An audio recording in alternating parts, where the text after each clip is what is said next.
Bangladesh and the United Kingdom share a partnership built on history, trust, and common goals.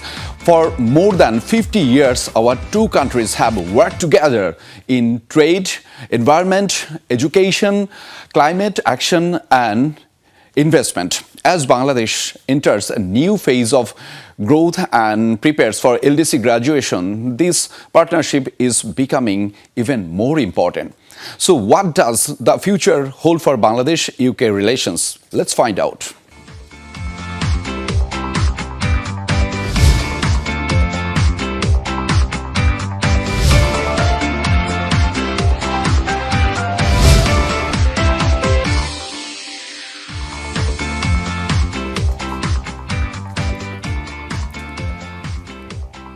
Ladies and gentlemen, I'm your host 𝗥𝗶𝗴𝗵𝘁𝘀 and welcome to a very special edition of Opinion.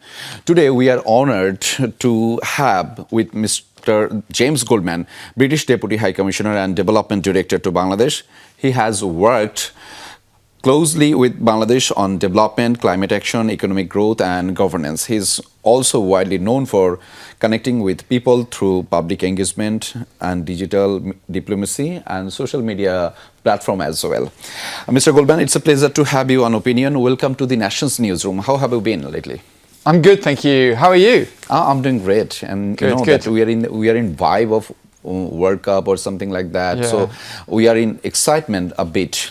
Yeah, I mean, I've noticed, right? Yeah. I've seen in the newsroom here, I've seen lots of Brazil, Argentina flags. I'm hoping you're going to see some England flags as well. A little disappointed, but I'm loving the vibrancy of the World Cup. As always, Bangladesh, you're all in. Whatever it is that's going on in the world, you guys are all in, and it's always great to see. Yeah, so and we have some England supporter of from our television as well. They love the England team as well. Yeah. So we'll ask the question regarding that issues, but I have several questions to you to ask, and you know that you have spent several years in Bangladesh. So how would you describe your experience so far here in Dhaka or Bangladesh? Yeah, so I think for me, what characterizes Bangladesh is that word I just used, vibrancy, right? So it's a really vibrant culture, whether it's the food, the people, the hospitality. It's an incredible place where you have this amazing kind of connection. People, when you're going out and around the country, whether it's in Dhaka or whether I've been on visits out either to 𝗤𝗏𝗃𝗃 down in the south or up into 𝗖𝗲𝗃, of course, where there's this amazing connection between the UK and Bangladesh as well. On the flight up from Dhaka to 𝗖𝗲𝗃, I think there were maybe more Manchester and London accents than there were Bangladeshi accents, and that's just one of the wonderful things about the relationship between the UK and Bangladesh. Yeah, as you mentioned that you have visited couple of or several places of Bangladesh. Yeah. So what did you like most, the culture or the people? People. 100%. I mean, and that's the thing. I think as a diplomat, you look, I've served in different countries, and one of the things that really strikes me about here is everyone welcomes you in. Yeah. Everyone's really proud of their country, proud of their culture, proud of their heritage, proud of the food. So whether we've been, if I think when we were up in the 𝗥𝗶𝗴𝗵𝘁𝗃𝗃, for example, visiting communities there, they all welcome you in. They want to share their experiences, even if they don't have much themselves, these communities are, they're not maybe the wealthiest, but they share whatever they have and they perform, whether it's dance, where they want to talk to you about the issues they face. And that's something that's truly special, and it's really a pleasure to be a diplomat in this country. Yeah, so I should definitely mention that you love to explore and just you explored the beauty of Bangladesh and especially the people. Yeah. So let's talk about the Bangladesh-UK relationship. So at the very beginning, I would like to know Bangladesh and the United Kingdom have enjoyed more than 50 years of their diplomatic relationships, as you know. So how would you describe the partnership status right now?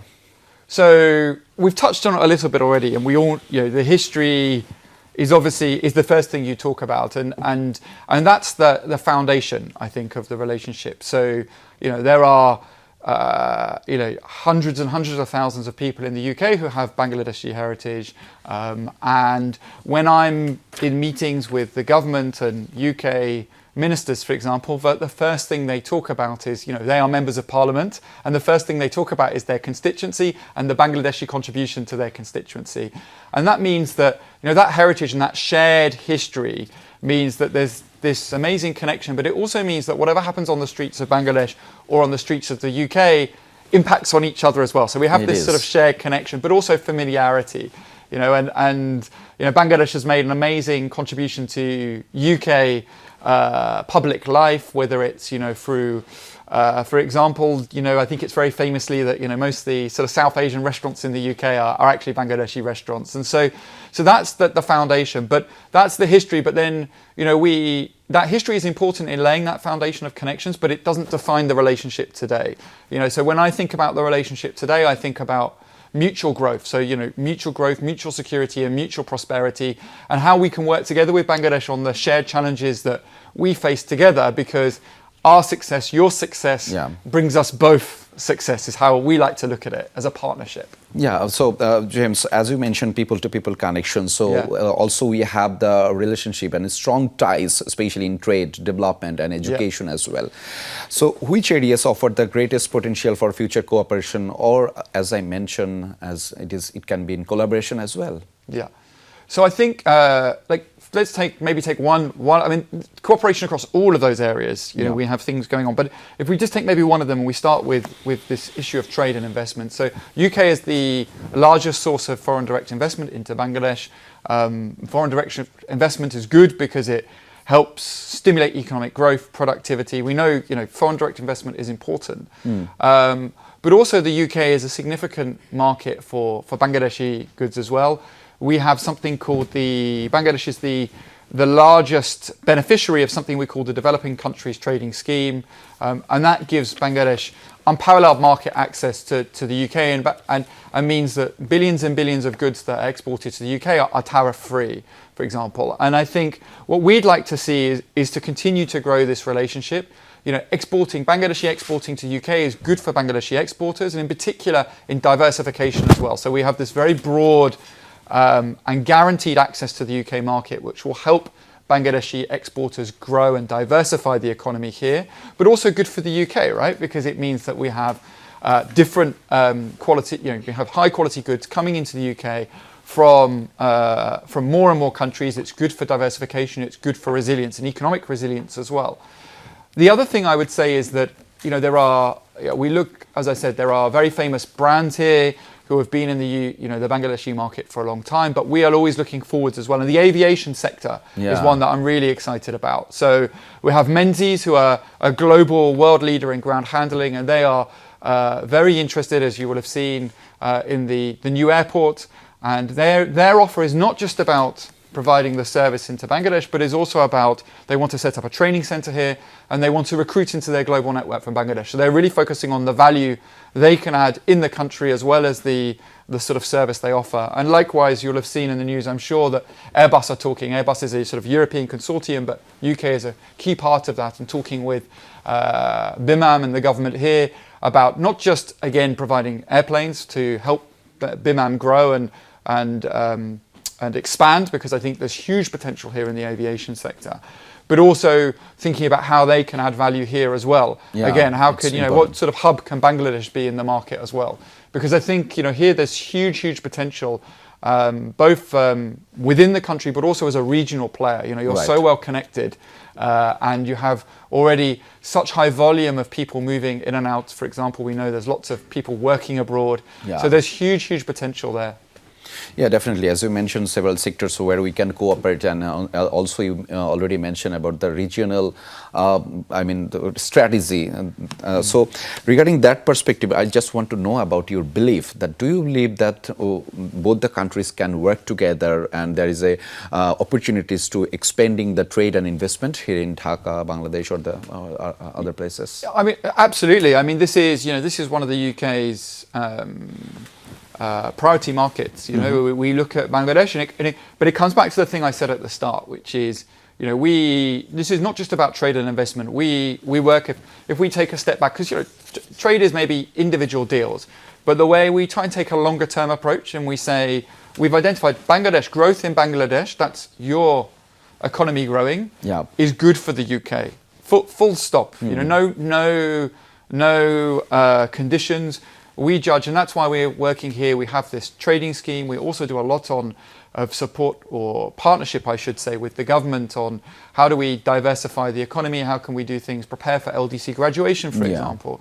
And that's because we, as I said at the beginning, it's because of these strong links between our populations. What's good for Bangladesh is good for the UK. And I would hope that, if you were speaking to someone from the government of Bangladesh, they would say what's good for the UK is good for Bangladesh as well.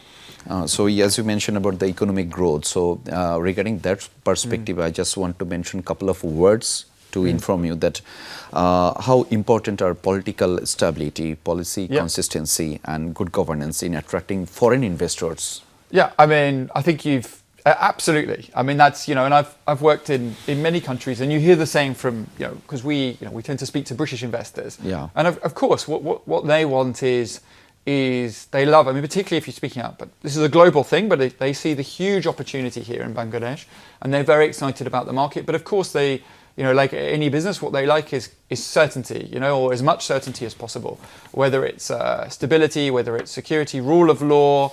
They want, increasingly you see, that also people who are buying goods from Bangladesh, and we've seen this, if we take in the garment, which is such a big driver of the economy here, they want to know that certain labour standards are in place, that they, if there are disputes, that they will be dealt with transparently in accordance with the rule of all these things are integral for any country's economic growth.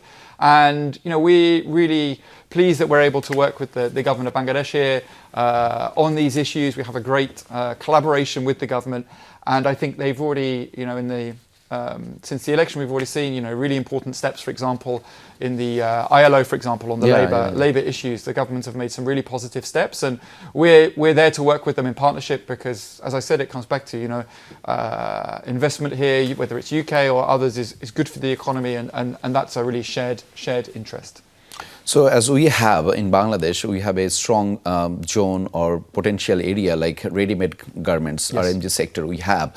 So regarding that perspective, what steps are being taken to diversify the trade beyond the ready-made garment sector? Yeah, so I think I think you're right. I mean, look, the story of Bangladesh's development is phenomenal, right? And RMG sector has been an integral part of that. So. But you're absolutely right. I think the key next stage is about diversification. From the UK perspective, I think the biggest tool I mentioned is this access to our market.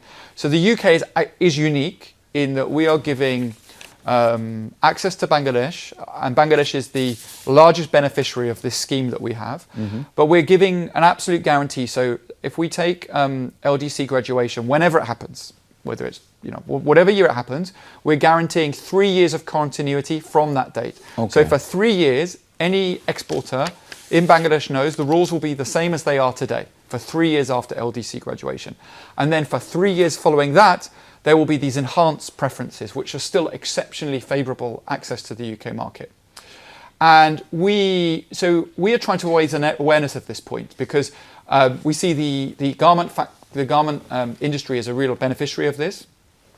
But in other sectors, we think there's more potential. So I chaired a meeting with the Export Promotion Board last week, actually, where we had all the associations of the other ceramics. There were you can imagine all the sectors in Bangladesh, and the chambers were there as well. And we had a conversation with them. How can we raise awareness of your members of the access that these members can benefit from to access the UK economy? And so we're going to be running some workshops. We agreed with these associations. We're going to do at least 2 in Dhaka and 1 in Chittagong as well, just to try and raise awareness of the access to the market, because I think that's probably the biggest single tool that we offer, is that we're offering this tariff-free access to the market, which gives businesses here a real advantage when it comes to exporting to the UK, and obviously the UK is a very sizable market. So we're really pleased. We want to raise awareness, and as I said, this is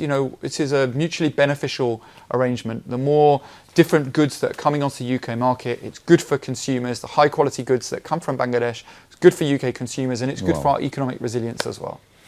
Thank you, James. As you mentioned, a couple of initiatives of what you have already taken. So when we will talk about the trade, investment and economic growth, so definitely I should talk about the 𝗲𝗔𝐺 graduation of Bangladesh. As you know, Bangladesh is preparing themselves to be the graduate of 𝗲𝗔. So what opportunities and challenges do you see during this transition? Whenever graduation happens, and I think there's a UN process ongoing at the moment, and that will determine when graduation happens. Already they are just the tenure. So that is an ongoing process. But when the key thing is using whatever time there is to as you say, to prepare the economy. I think that's the key focus, and that's where we're focusing with the government of Bangladesh, and I know they're very focused on this as well. So we are collaborating with the government of Bangladesh on things like trade policy. I think there needs to be, I know that this government, and we've seen it in the budget, is very focused on things like deregulation as well. I think tariffs will obviously be one, reform again, deregulation.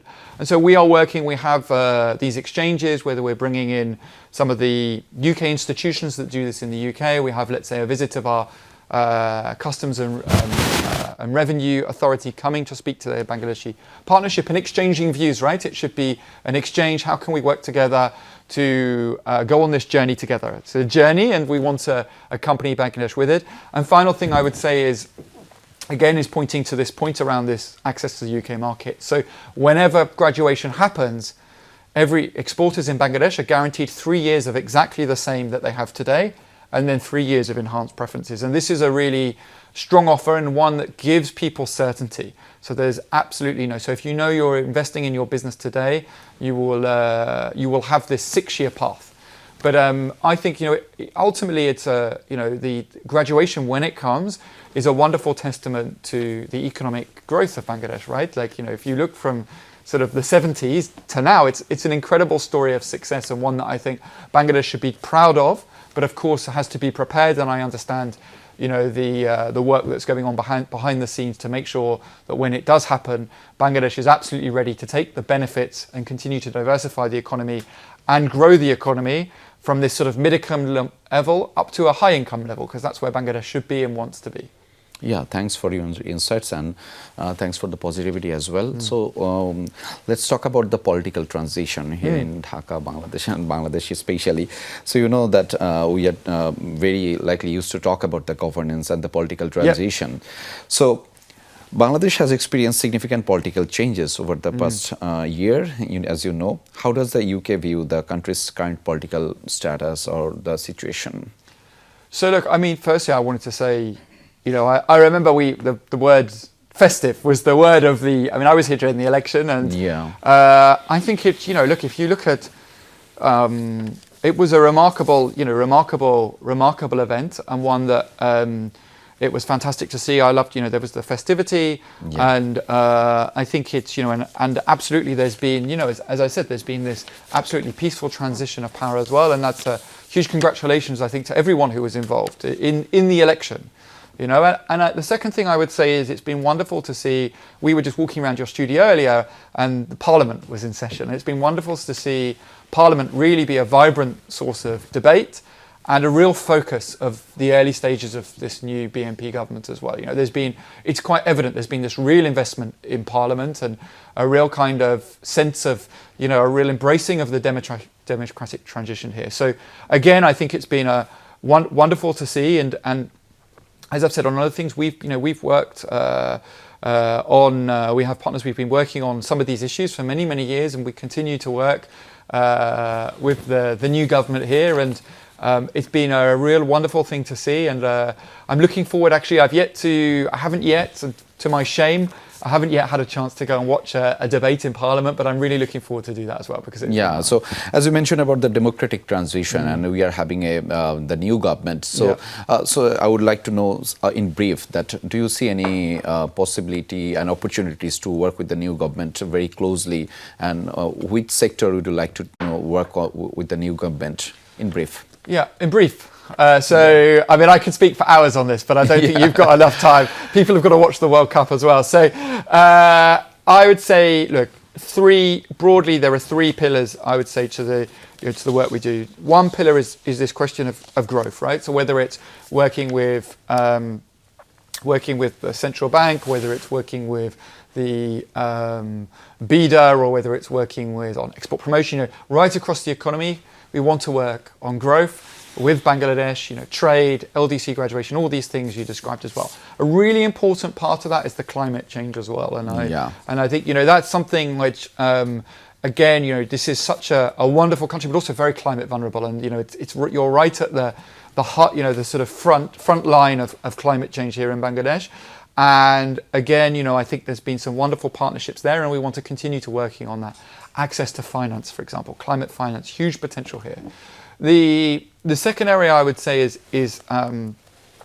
really around working on delivery and working with the government in partnership on delivering its manifesto. There's a wonderful manifesto the government has, and this government has a real mandate to deliver for the betterment of people of Bangladesh, and we want to work with them and how we can assist where we can, where the UK maybe has some areas that we can do exchange, we'll do that. And then the final thing I should mention is that the UK has been a long and one of the top supporters to both disaster response here. So the recent flooding, we've always responded to flooding, but we're also working on issues like flood prediction, but also then the Rohingya crisis as well. Yeah. And this is a big crisis here, and that's been a long-term area that the UK has been steadfastly committed to supporting the government of Bangladesh. Yeah, we'll talk about these things later, but I don't think I was brief, I can see. Yeah, it's okay. So now I have to take a break. So dear viewers, so we have been discussing the evolving partnership between Bangladesh and the United Kingdom,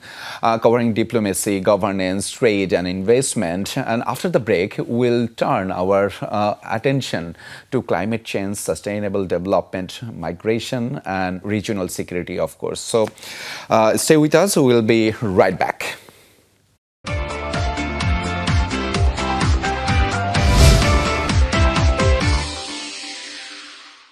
Ladies and gentlemen, welcome back to Opinions, and today we have a very special guest. I was James Goldman, British Deputy High Commissioner and Development Director to Bangladesh. And James, we are talking about very different topics. Now we'll talk about the climate change and sustainable development. As you know, how important it is for a country like Bangladesh and the South Asian region.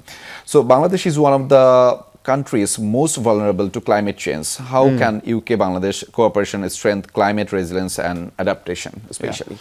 So, firstly, climate change has been the issue or priority of British foreign policy for many years now, and that's a definite shared priority with Bangladesh. And indeed, at the last COP, we were honoured to host a joint event with the Bangladeshi Pavilion to demonstrate the work that we're doing together on climate action. And so, and that was a very proud moment for us in the High Commission. In terms of the things we are doing, I think, I mentioned earlier, this question of climate finance is really important. We know there are, the UK has been a significant contributor to some of the biggest climate finance mechanisms, but we need to make sure that countries such as Bangladesh can access these funds quickly and easily, and for the funding for the projects that they need. And so we're working with the government on that area as a key area, as a sort of enabler, a strategic enabler. But also I wanted to give one other example. We have many collaborations. I mentioned I was in the 𝗥𝗶𝗴𝗵𝘁𝗀𝗃. That was to visit our climate work there. We work in the Sundarbans as well. But the one thing I wanted to talk about we're particularly proud of is our collaboration between the Bangladeshi Met Office and the UK Met Office. So we have been working with the Bangladeshi Met Office to incorporate the data that the Met Office in the UK produces, and we have used that for the first time in the last set of floods that you've just unfortunately had, and a result of putting together the data you have here with the data we have in the UK has meant that the flood warning time was the longest lead-in time you've had ever. And we've looked at the modelling, and with this data we think it will massively improve the accuracy. And this is a sustainable intervention, shall we say. So the data that's produced from the Met Office, the Bangladeshi Met Office, can now incorporate every day. And so it's just constantly improving as well. So it's a very small example of how we've brought together two experts, one in Bangladesh, one in the UK, and just help facilitate that connection. And this is going to be an ongoing relationship now, and we hope that will really benefit the people of Bangladesh who are on the front line of climate change here. Yeah, you have just prescribed some couple of things, what basically you initiated regarding climate issues. And I just want to talk about another serious issues, which is migration, security and global affairs, of course, and how important it is to talk about, that migration remains an important issue for both countries. And we are concerned about the orderly migration, as you know. So how can Bangladesh and UK work together to promote safe, legal and orderly migration? So, first thing I would say is, as we talked about, the people-to-people links between the UK are very famous, and the UK granted around 35,000 visas, 35,000 visas in the last year. So there is a significant number of people coming to the UK, and indeed there are a significant number of people coming from the UK. As I mentioned, my flight to Sylhet, I thought I was on a flight going from London to Manchester. So those links are there, and we want legal, orderly, safe migration is absolutely the priority, I think, of our government and the government of Bangladesh. I think the couple of things I would say on what we see and how we're collaborating with Bangladesh on this is, one is, when there is a significant, unfortunately, amount of people who are there who seek to exploit, and I use the word very carefully, exploit individuals who want to come to the UK. And I've seen this in Bangladesh, I've seen this when I was in Iraq before that, and the consequences can be really tragic. People can be, at best, maybe they exploit them and they take their money. They promise them something and it's not true. But at worst, they're subject to appalling conditions. They're subject to forced labor or other forms of exploitation. So this is something we're really closely collaborating with the Bangladeshi government, because this is a moral and obligation that we all have to protect people from what we call sort of modern slavery or other forms of exploitation.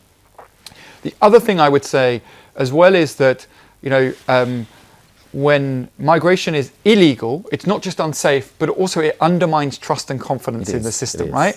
So, it devalues the value of the passport, it devalues the value of those people who want to migrate legally, who want to come to study and return. And again, people who, let's say, come and study in the UK, it's in, if they, returning to Bangladesh is they bring the education, they bring the skills, they bring the experiences, and their experience, they're building the growth. And again, I just wanted to say we've had wonderful collaboration with the government of Bangladesh on this issue, and because that's really important, because ultimately, when people are issuing visas, whatever the country, whether it's the UK, US, Europe, whatever, they want confidence in the process. They want confidence that the people that come, they're granted the visa, they stay for the term of the visa, and then they return. And that's really, really important, and it's the benefit of everyone. And when the system is abused, it's bad for the individuals, and it's bad for the whole system. Yeah, it's somehow related with the dignity as well. Exactly. This point is, I really feel very strongly about this. Yeah, and so regarding these issues, I have a supplement question to you. Do you have any message particularly for the students who face the obstacles sometimes to face the visa, to have the visa from the UK, or do you have any particular message for them?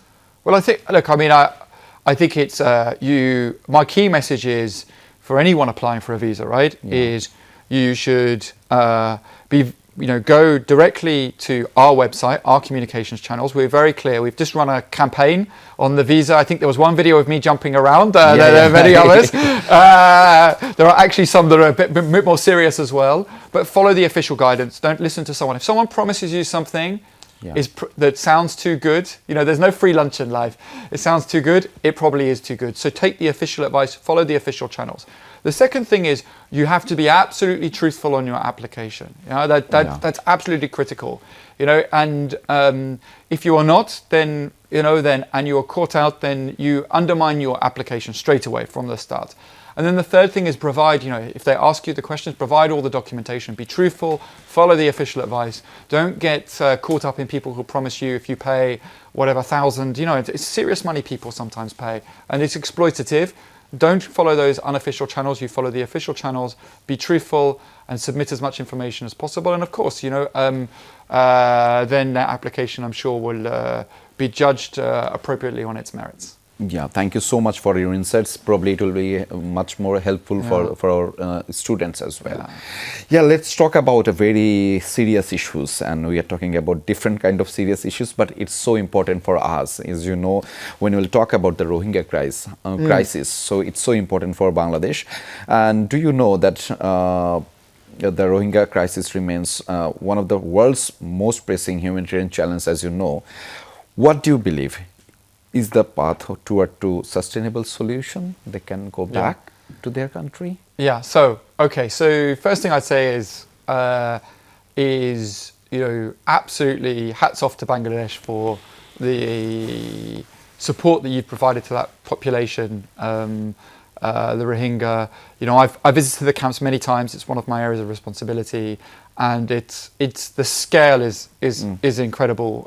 And government of Bangladesh, and the people of Bangladesh and the local communities as well, I should add, in the rescinding area as well. So absolutely, I commend, and we have absolute respect for that. And I should add, UK is also has experience of this as well. With Ukraine crisis in our regional neighbourhood, UK has taken again, because it's the right thing to do, many refugees from that crisis as well. So it's something that we are very passionate about as a nation.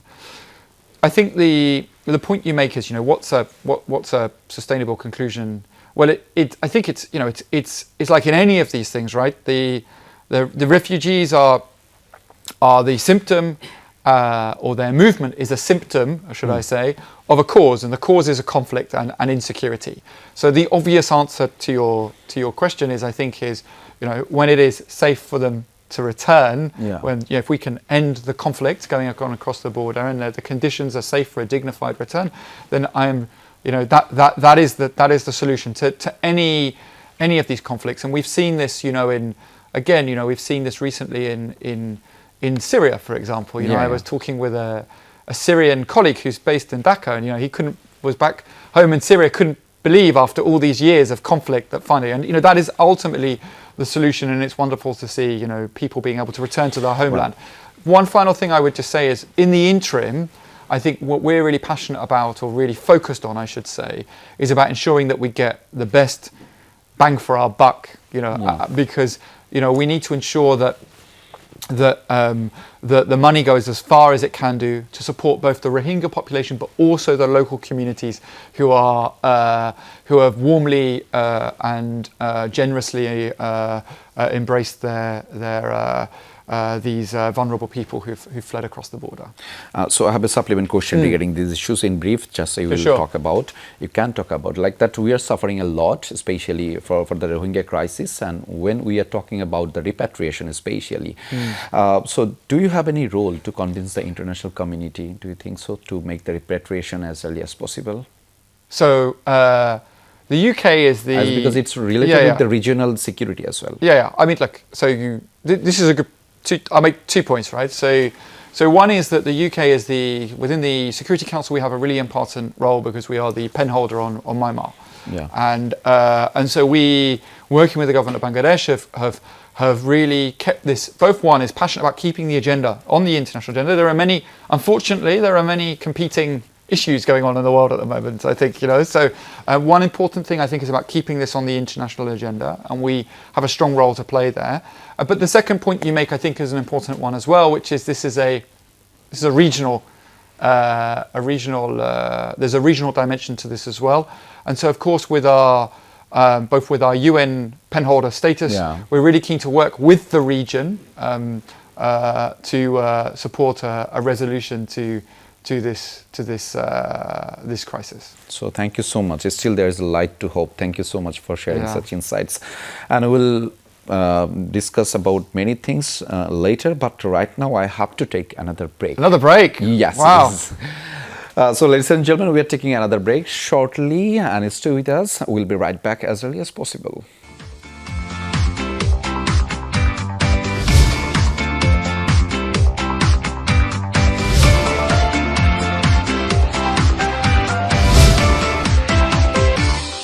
Ladies and gentlemen, welcome back to Opinion, and today we have a very special guest among us, Mr. 𝗔𝗯𝗂𝘂𝘁, British Deputy High Commissioner and Development Director to Bangladesh. And before the break, we discussed climate cooperation, regional affairs, migration and public diplomacy as well. So in this final segment, we will hear from Mr. Goldman, personal reflection on Bangladesh, your favorite Bangla expression and the key messages for the Bangladeshi people.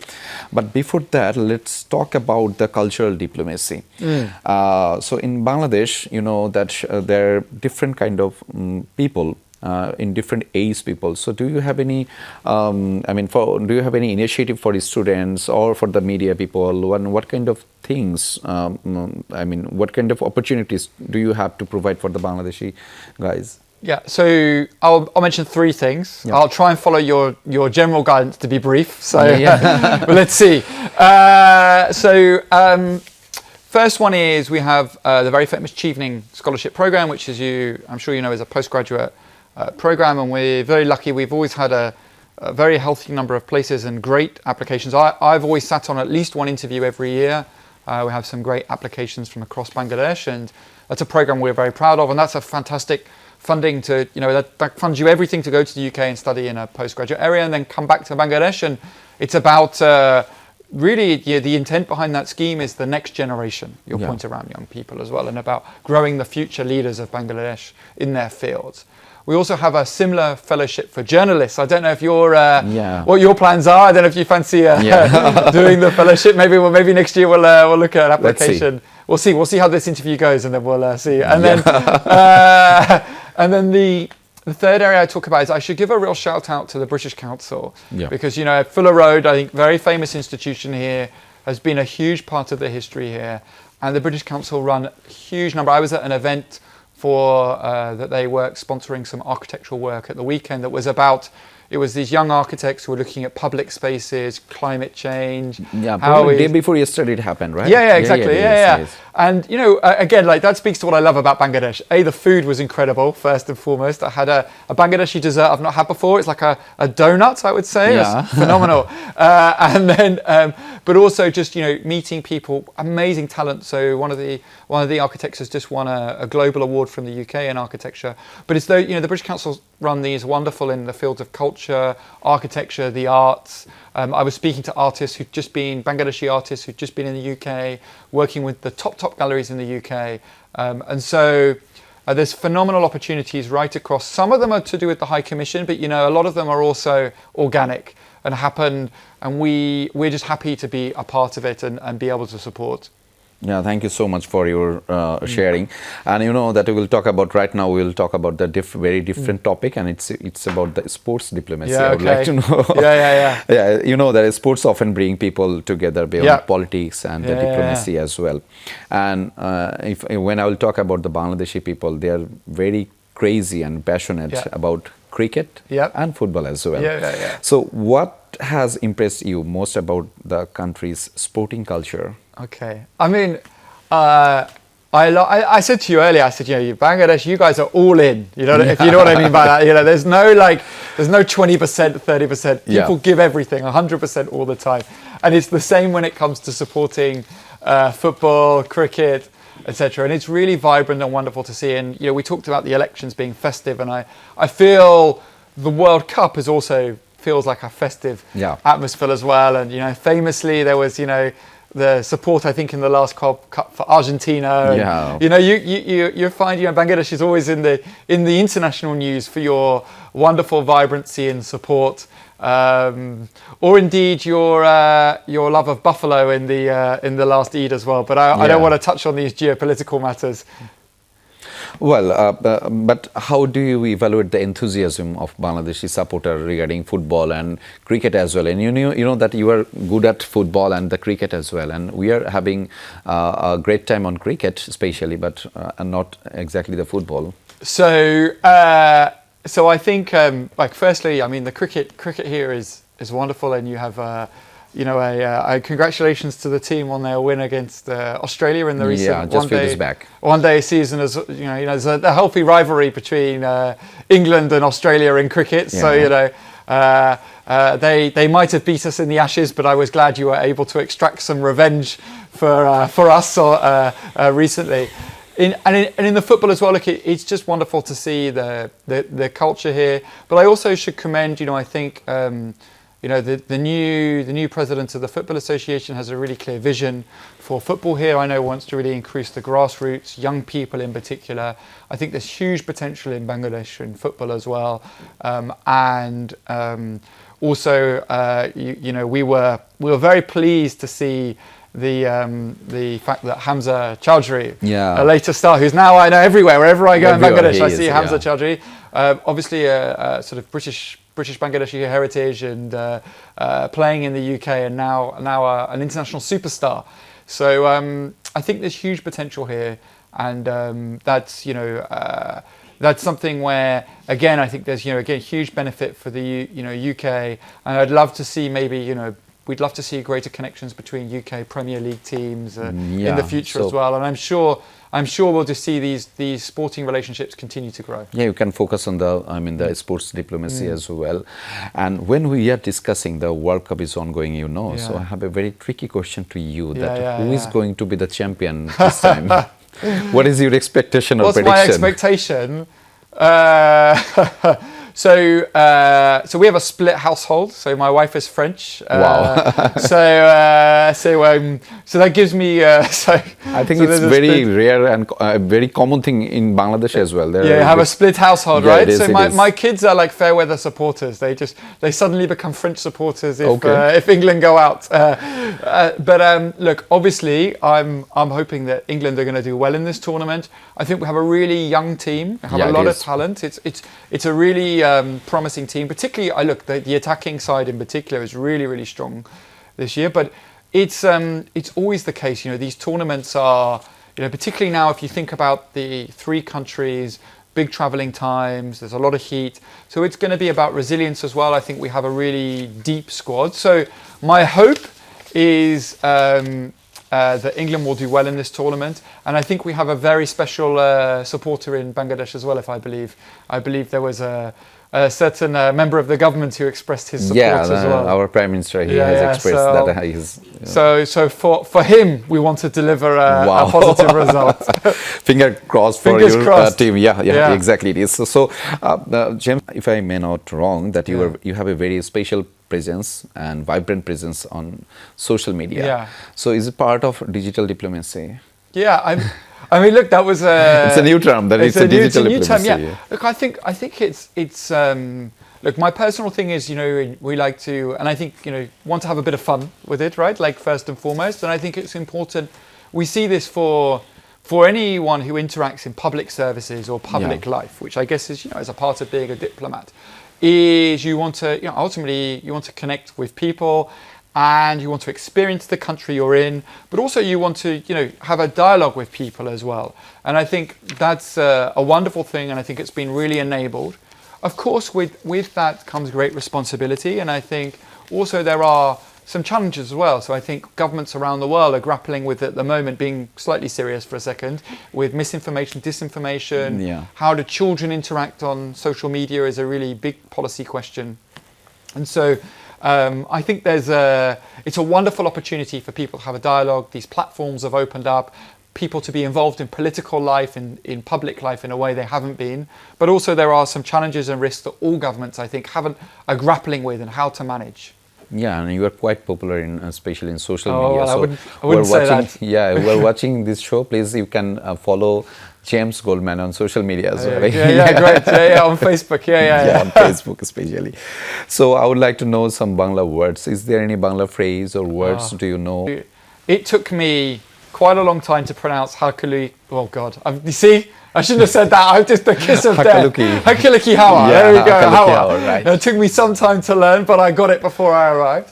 I was saying to you earlier that I said, if someone said to me, what's your experience? Whenever I get on a plane coming into or leaving Bangladesh, the word you hear from all 𝗏𝗏𝗏𝗏, that's 𝗏𝗏𝗏𝗏𝗏. So I enjoy that. But there are loads of words I enjoy. The kind of phrase you come on a 𝗔𝗯𝗃𝗁𝗃𝗁, all these kind of things as well. And I'm constantly learning new phrases and new words as well. Yeah. Yeah, thank you. Thank you for sharing such words. And the final question I have, what kind of message do you have for the Bangladeshi people? My message for the Bangladeshi people? Well, I would say just, I think, to summarise what we've been discussing, which is that the UK and Bangladesh has this wonderful history that's built on a huge vibrancy and huge contribution of, I think, our collective peoples to building that relationship. And we in the High Commission are really excited about building on that foundation, thinking about not what Bangladesh was or what the UK was, but what it is going forward, how we can work in partnership. And I'm always looking forward to exciting opportunities to engage as well. So I'd say, we talked about this digital diplomacy. It's about being open. It's about having this dialogue. So we are always open to people's invitations, their ideas. If you have anything, that think that we're missing an opportunity to grow the relationship, to do something in partnership that's going to be mutually beneficial, then our door is always open. And we're really excited to interact with as many people as possible here. A huge thank you from me for my time here to date already. We've had wonderful hospitality, wonderful friendship, and I wanted to say a huge thank you to everyone here for making Bangladesh such a wonderful, vibrant and welcoming country. Thank you so much, Excellency. Thank you so much for your words and the time as well. You have shared valuable insights and experiences with us today. Today's discussion reminds us that the Bangladesh and United Kingdom partnership is built not only diplomacy but also shared values, mutual respect and common commitment to sustainable development, prosperity and global cooperation. Thank you so much for joining us and thank you so much for your valuable time as well. Ladies and gentlemen, thank you so much for watching Opinion. Until next time, stay informed, stay engaged and have a wonderful day.